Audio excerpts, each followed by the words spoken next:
नमस्कार दोस्तों, आप पढ़ रहे हैं कक्षा 10वीं एनसीईआरटी गणित। आज हम पढ़ेंगे प्रश्नावली 3.6 के प्रश्न 1 के इन 4 सवालों को, तो ध्यान से समझना।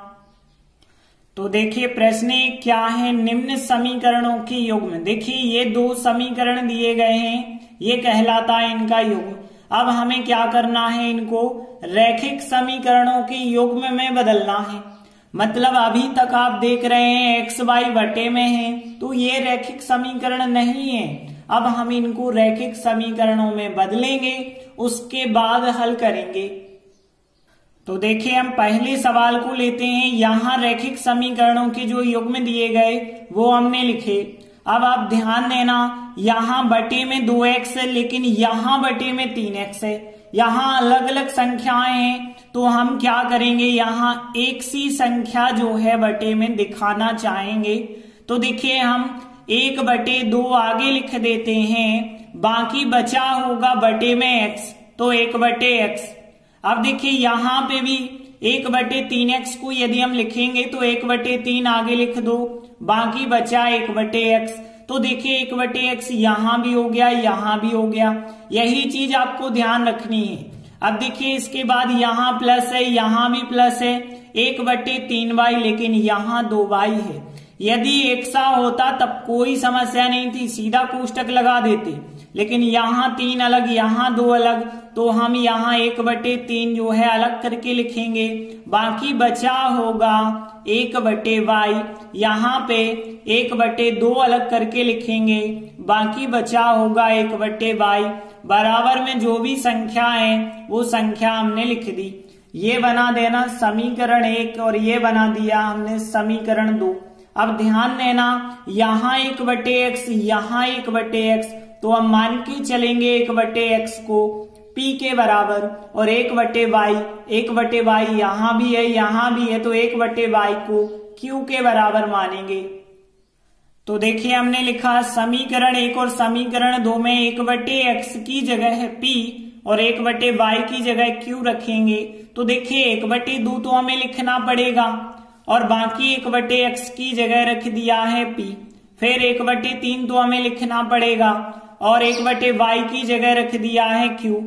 बराबर है 2, तो 2 हमने लिखा। यहाँ पे भी देखिए 1/3, 1/x की जगह p लिखा, और 1/2 और 1/y की जगह q लिखा। बराबर 13/6 है, तो 13/6 लिखा। अब लेकिन एक चीज ध्यान देना कि यहाँ पे जो समीकरण बने रैखिक तो बन गए, लेकिन बटे में जो संख्याएं हैं, इन बटे वाली संख्याओं को हम हटा लेते हैं। यहाँ 2 भी है बटे में, 3 भी है बटे में, तो 2 और 3 को हटाने के लिए हमें 2 और 3 के एलसीएम 6 से प्रत्येक पद में गुणा करना होगा।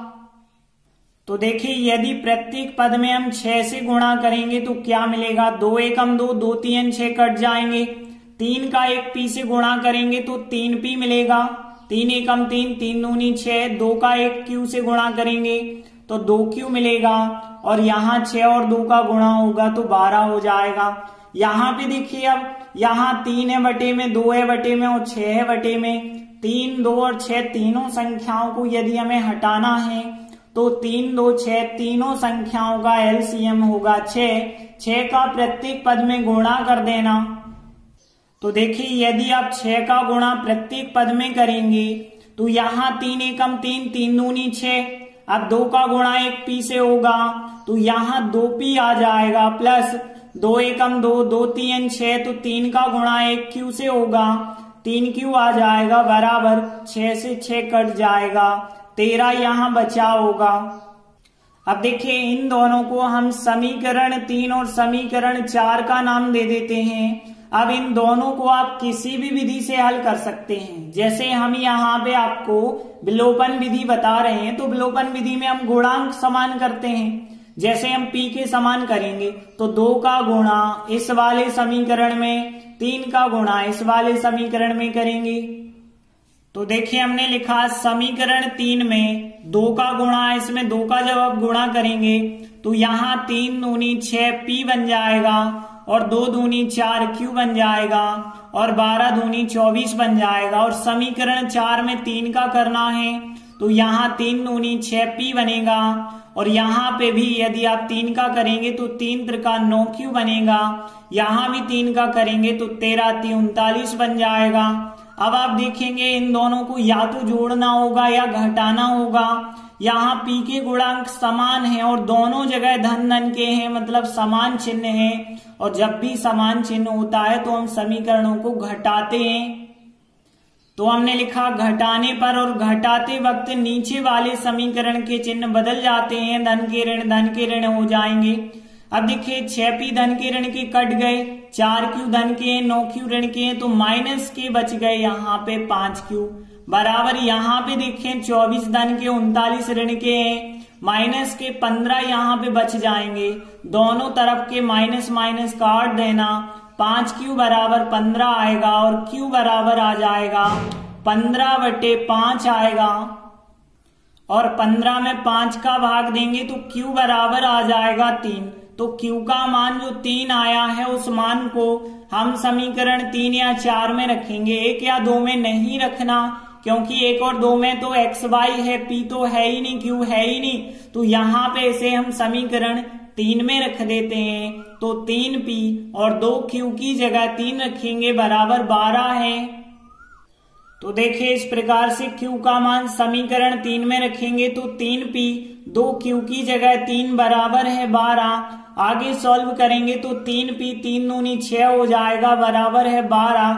अब देखिए हमें पी का मान ज्ञात करना है तो हम पी एक तरफ रखेंगे, अंक दूसरी तरफ, 6 का पक्षांतर माइनस के 6 हो गए। यहाँ 3 पी बराबर है 6 के, क्योंकि 12 में से 6 घटाया 6, पी बराबर 6, 3 आ जाएंगे बटे में। तो यहाँ पे पी का मान 3 का भाग 6 में देंगे, 2 बार जाएगा तो पी का मान कितना आ गया, फिर 2 आ गया। और क्यू का मान आया है 3।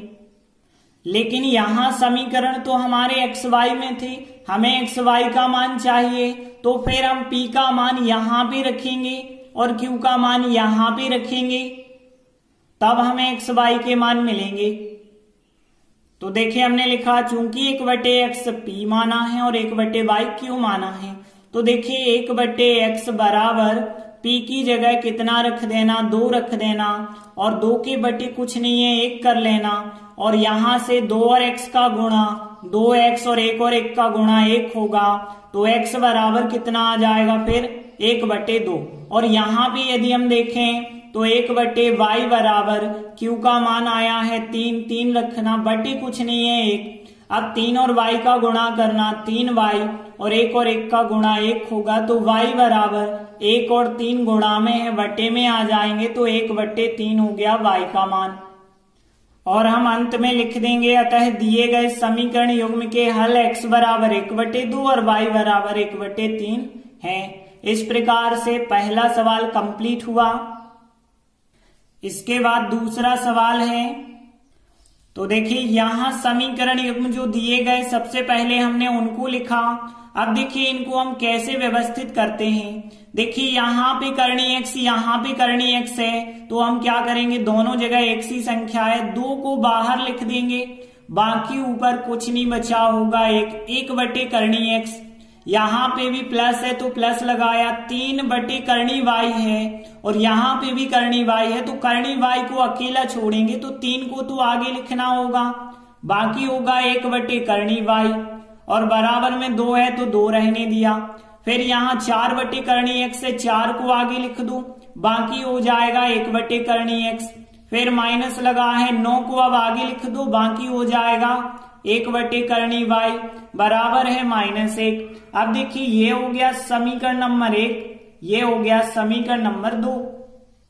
अब आगे देखिए 1/करनी x यहाँ है और यहाँ है, तो 1/करनी x को मान लो p के बराबर और इसको मान लीजिए q के बराबर।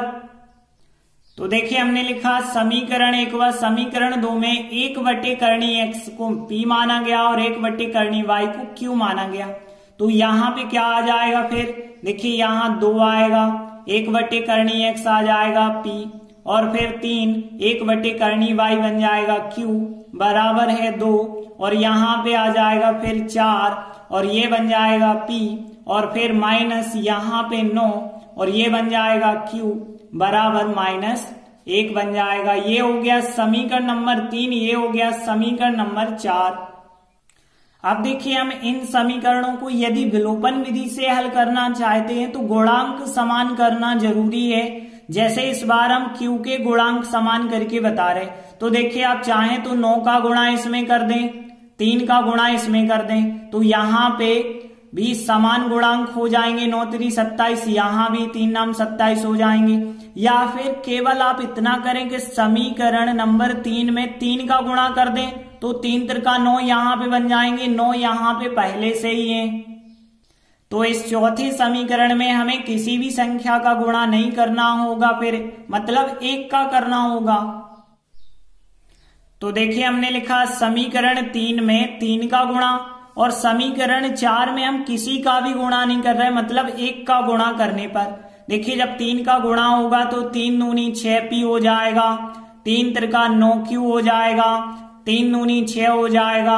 1 का करेंगे तो बिल्कुल यही की यही संख्या होगी 4P - 9Q बराबर -1। अब ध्यान देना यहाँ पे 9Q समान हो गए, एक जगह प्लस का एक जगह माइनस का, अलग अलग चिन्ह है, तो हम जोड़ते हैं समीकरणों को। तो देखिए हमने लिखा जोड़ने पर, और जब हम जोड़ते हैं तो फिर कोई चिन्ह नहीं बदलना। अब देखिए 6P और 4P जोड़ेंगे तो यहाँ पे कितने हो जाएंगे, 10P हो जाएंगे। 9Q से 9Q कट जाएंगे, बराबर में 6 धन के 1 ऋण का है, तो यहाँ पे कितना आ जाएगा 5। अब देखिए 10P बराबर 5 आया है तो P बराबर होगा 5/10 और 5/10 काट सकते हैं आपस में, 5 एकम 5, 5 दूनी 10, तो P का मान कितना हो गया, फिर 1/2 हो गया। अब इस P के मान को समीकरण 3 या 4 में से किसी में भी रख देना। जैसे हम समीकरण 3 में रखते हैं तो 2P की जगह 1/2 प्लस 3Q बराबर 2।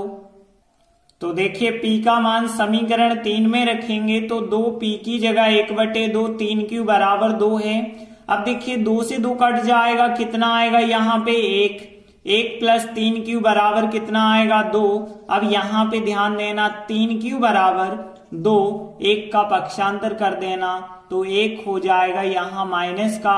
अब देखिए 3Q बराबर आ गया, 2 में से 1 घटाया 1, तो Q बराबर आ जाएगा 1/3। तो देखिए Q का मान और P का मान दोनों आ गए, लेकिन यहाँ हमारे समीकरण तो x y में है, इसीलिए हम क्या करेंगे, यहाँ पे हम P का मान रखेंगे, यहाँ पे हम Q का मान रखेंगे, तभी हमें x y के मान प्राप्त होंगे। तो देखिए हमने लिखा चूंकि 1/करणी x को हमने P माना है और 1/करणी y को Q माना है, इसलिए देखिए 1/करणी x और P की जगह P का मान कितना है, 1/2 है, 1/2 रखा। और यदि हम देखें तिर्यक गुणा करें तो 1 का गुणा करणी x से तो करणी x होगा और 1 का गुणा 2 से करेंगे तो 2 होगा। देखिए करणी x बराबर 2 है। आपको पता होगा कि जब हम वर्ग हटाते हैं तो दूसरे पक्ष में वर्गमूल लग जाता है। अब हम उल्टा करेंगे कि वर्गमूल यदि हटाएंगे तो दूसरे पक्ष पे क्या लग जाएगा, वर्ग, क्योंकि आपको पता है ना जब वर्ग हटाते हैं तो वर्गमूल लगता है। अब वर्गमूल हटाएंगे तो वर्ग लग जाएगा, तो x बराबर 2 का वर्ग कितना उत्तर आ जाएगा, 4 आ जाएगा। यहाँ पे भी देखिए 1/करणी y, Q की जगह Q का मान 1/3 रख देना और तिर्यक गुणा करना y का 1 से करेंगे, करणी y का 1 से, तो करणी y 3 का 1 से किया तो 3 एकम 3। अब देखिए यहाँ करणी y बराबर 3 है, हमें y चाहिए, तो करणी का जब पक्षांतर करते हैं तो दूसरे पक्ष में वर्ग लग जाता है, तो y बराबर 3 का वर्ग कितना आ जाएगा, 9। तो देखिए हम लास्ट में लिख देंगे, अतः दिए गए समीकरण युग्म का हल x बराबर 4 और y बराबर 9 है। इस प्रकार से दूसरा सवाल भी कंप्लीट हुआ।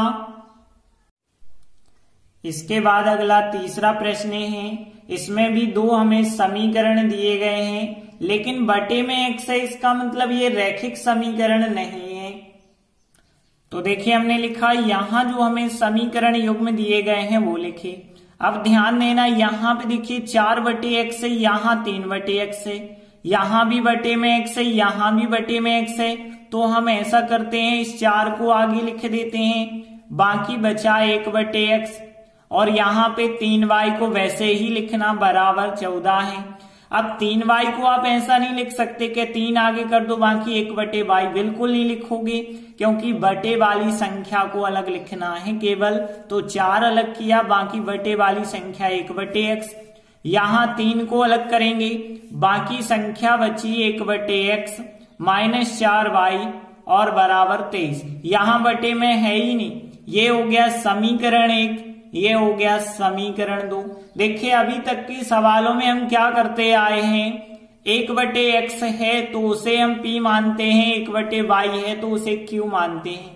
लेकिन यहाँ पे 1/x को तो हम p मान लेंगे, लेकिन यहाँ बटे में कोई संख्या ही नहीं है तो हमें q मानने की फिर आवश्यकता नहीं है। तो केवल हम 1/x को p के बराबर मानेंगे। तो देखिए समीकरण 1 व समीकरण 2 में 1/x की जगह p रखेंगे तो 4 ये संख्या p बन जाएगी। तो यहाँ 4p प्लस 3y बराबर 14 और यहाँ पे 3 1/x की जगह p आ जाएगा माइनस 4y बराबर 23। तो देखिए एक बना दिया समीकरण 3 और ऐसे बना दिया समीकरण 4। अब देखिए यदि हम इन दोनों समीकरणों को विलोपन विधि से हल करना चाहते हैं तो गुणांक समान करना जरूरी है। जैसे हम यहाँ y के गुणांक समान करके बता रहे, तो 4 का गुणा इस वाले समीकरण में, 3 का गुणा इस वाले समीकरण में करेंगे। तो देखिए हमने लिखा समीकरण 3 में 4 का गुणा करेंगे, तो जब 4 का गुणा होगा तो 4 गुणे 4 16p हो जाएगा, 4 3 12 y हो जाएगा और 14 में 4 का गुणा करेंगे 56 होगा। और समीकरण 4 में करना है 3 का, तो 3 त्रिका 9p हो जाएगा, 3 चौके 12 y हो जाएगा, 23 तिया 69 हो जाएगा। इस प्रकार से होगा। आगे देखिए यहाँ 12y, यहाँ 12y, y के गुणांक समान हैं लेकिन चिन्ह अलग अलग हैं, इसलिए इन दोनों समीकरणों को हम जोड़ेंगे। तो हमने लिखा जोड़ने पर, और जोड़ने पर कभी चिन्ह नहीं बदले जाते। 16p और 9p यदि हमने जोड़े तो यहाँ पे हो गए 25p, धन के 12y ऋण के 12y कट गए, 56 और 69 यदि आप जोड़ेंगे तो 125 हो जाएंगे। अब यहाँ p बराबर 125 बटे में आ जाएगा 25 और 25 का भाग 125 में जाता है 5 बार, तो p का मान कितना हो गया, फिर 5 हो गया। अब p का मान तो निकल के आ गया। p का मान यदि हम समीकरण 3 में रखें या 4 में रखें तो हमें y का मान मिल जाएगा। जैसे हम p का मान समीकरण 3 में रखते हैं तो 4p की जगह पे 5, 3y बराबर 14। तो देखिए हमने p का मान समीकरण 3 में रखा, 4p की जगह 5, 3y बराबर 14 है। अब देखिए 4 पंचे 20 हो गए, 3y बराबर यहाँ 14 और फिर देखिए 3y बराबर 20 का पक्षांतर कर देना, तो 20 उस तरफ जाएंगे माइनस के, 3y बराबर, अब देखिए 14 धन के हैं 20 ऋण के हैं तो माइनस के 6 बचे होंगे, y बराबर यहाँ -6 और 3 यहाँ गुणा में थे बटे में आ गए और 3 का भाग 6 में 2 बार जाएगा, तो y का मान आ जाएगा -2। अब देखिए सवाल हमारा x y में था, y का मान तो आ गया लेकिन x का मान नहीं आया, तो हम क्या करेंगे फिर। यहां हमने शुरुआत में मान के चले थे 1/x बराबर p, तो अब p का मान यहां पे रखेंगे तब हमें x का मान मिलेगा। तो देखिए हमने लिखा चूंकि 1/x बराबर p माना है, इसलिए हम क्या करेंगे 1/x तो वैसे ही लिखेंगे, p की जगह p का मान 5 है, p का मान बटे कुछ नहीं है 1 करेंगे, त्रियक गुणा 5 और x का गुणा 5x होगा और एक का गुणा 1 होगा, तो यहाँ पे x बराबर कितना आएगा, 1 और 5 गुणा में थे, बटे में आ जाएंगे, तो x का मान हो गया 1/5 और y का मान -2 इसका आंसर हो जाएगा। तो हम अंत में लिख सकते हैं, अतः दिए गए समीकरण युग्म का हल x बराबर 1/5 और y बराबर -2 है। इस प्रकार से तीसरा सवाल भी कंप्लीट हुआ। आगे देखते हैं, चौथा सवाल है। तो देखिए, सबसे पहले हमने लिखा यहां समीकरण युग्म जो दिए गए हैं उनको लिखा। अब ध्यान देना, यहां पे बटे में x-1, यहां भी बटे में x-1 है, तो इसे हम क्या करेंगे, 5 को आगे लिख देंगे, बाकी जो बटे वाली संख्या होगी 1/x-1 उसको थोड़ी अलग लिखा। अब देखिए, यहाँ पे y-2, यहाँ y-2 है, तो यहाँ y-2 को आप अलग लिखेंगे, तो यहाँ 1 को आगे लिखने का कोई मतलब नहीं है, तो सीधा रहने दिया हमने 1/y-2। और यहाँ भी यदि हम देखें 6 को आगे लिखेंगे, 1/x-1 होगा, और यहाँ पे 3 को आगे लिखेंगे, 1/y-2 होगा, और बराबर में जो भी संख्याएं हैं, यहाँ 2 है, यहाँ 1 है, उसे वैसा ही लिखेंगे। 1 हो गया समीकरण 1, ये हो गया समीकरण नंबर 2। अब देखिए, हम 1/x-1 को p के बराबर और इसे हम q के बराबर मान के चलेंगे।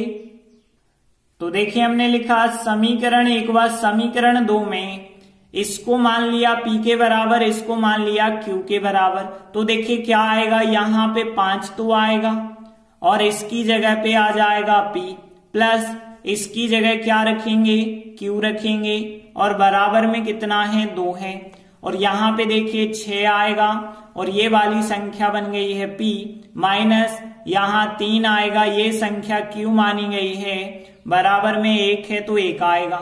ये बना दिया समीकरण नंबर 3, ये बना दिया समीकरण नंबर 4। अब देखिए, यदि हम विलोपन विधि से हल करना चाहते हैं तो गुणांक तो समान करने पड़ेंगे ना, तो हम q के गुणांक समान करके बता रहे हैं। 3 का गुणा ऊपर वाले समीकरण 3 में और 1 का गुणा, यहाँ 1 माना जाएगा, 1 का गुणा नीचे वाले समीकरण 4 में करेंगे। तो देखिए, हमने लिखा समीकरण 3 में 3 का गुणा और समीकरण 4 में 1 का, तो यदि 3 का करेंगे तो 3×5 15p हो जाएगा, 3 का q से किया 3q हो जाएगा, 3 का 2 से किया 6 हो जाएगा। अब इसमें 1 का करना है और 1 का करेंगे तो यही की यही संख्या फिर रहेगी, तो यहाँ 1 का गुणा करने में कोई अंतर नहीं आएगा।